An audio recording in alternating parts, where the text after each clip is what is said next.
on aura compris qu'il y a toute une confusion sur le mot héritage, sur le mot capital. Le capital, c'est pas forcément quelque chose qu'on reçoit de l'extérieur, c'est un capital qu'on a en soi, qu'on a hérité. C'est pas un héritage qu'on a hérité par le biais d'une succession, hein, mais c'est un héritage qu'on a hérité génétiquement. Et donc il ne peut pas se transmettre en dehors de la génétique, alors qu'on peut transmettre un capital à qui que ce soit. Voyez-vous, autour du mot capital, je veux dire d'ailleurs le mot capital, ça renvoie au mot tête. Capital, ça veut dire centrale, aussi la capitale d'un pays, la tête d'un pays. Capital, c'est un mot qui est aussi à utiliser par rapport à moi-même. Quel est mon capital intellectuel, humain, et pas seulement le capital extérieur. Bon, c'est là l'erreur de Marx d'avoir compris que le mot capital, c'est simplement quelque chose de propriété. Alors aussi, c'est assez amusant, parce que ma main, c'est ma propriété, mais cette chose-là que j'ai achetée, c'est ma propriété aussi.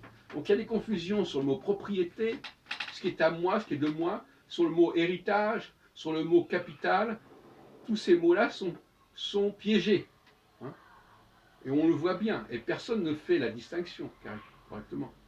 Et donc finalement, on en arrive à cette idée que puisque c'est un capital extérieur, eh bien, au fond, si on est dans l'avoir, eh bien, l'avoir, ça n'appartient à personne.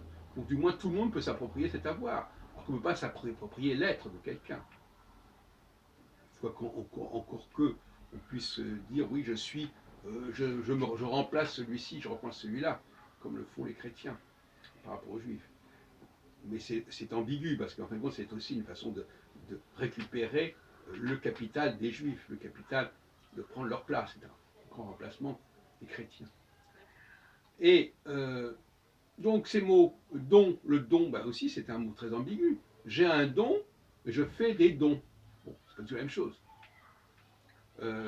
J'ai un don du ciel, c'est pas la même chose que quelqu'un qui m'a donné quelque chose. On est constamment, c'est un champ sémantique qui est complètement piégé. Le don, le capital, l'héritage, tout ça sont des mots piégés. Et le débat politique, le débat idéologique est complètement hypothéqué par cette confusion plus ou moins délibérément entretenue, tout comme le mot peuple est piégé. Hein. Le peuple, qu'est-ce que c'est que le peuple? Est-ce que c'est tout le monde? Moi, est-ce que je fais partie du peuple? Hein. Ou est-ce que je suis si le peuple c'est les gens d'en bas, je ne fais pas partie des gens d'en bas, donc je ne suis pas le peuple. Donc là aussi, on joue là-dessus. Hein. Vous comprenez que tout est piégé. Le mot démocratie aussi est piégé. La démocratie, ce n'est pas quelque chose qui est dévolu à tous les membres du peuple au sens large du terme. Non, c'est les gens d'en bas qui veulent prendre le pouvoir.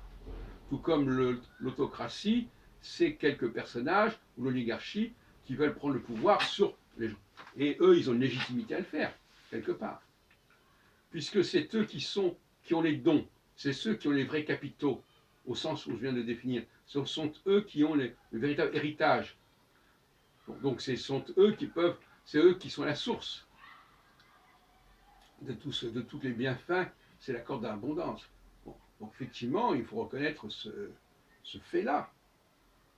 Et il y a tout un système de pièges sémantiques, le peuple, le don, le capital, l'héritage, tout ça, tous ces termes-là sont complètement piégés.